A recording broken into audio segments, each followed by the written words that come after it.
দেখো বন্ধুরা, বেলা বাজে 8টা। আমারে আমারে কইছিল টিফিন আনতে, আমি কইছি টিফিন খাইয়া গ্যাস কমাতো না। দেখছো মানুষ কেমনে সিধা কোন ভাত লইয়া বইছে।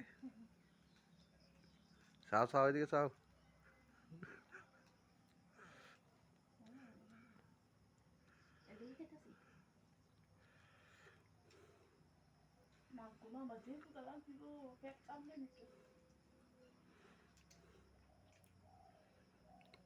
দেখছো সোজা আঙুলে ঘি না উঠলে আঙুলটা বেহান লাগে যে।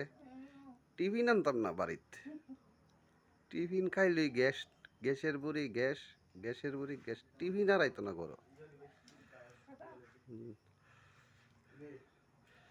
তারের মতন সিধা বানাইলাম।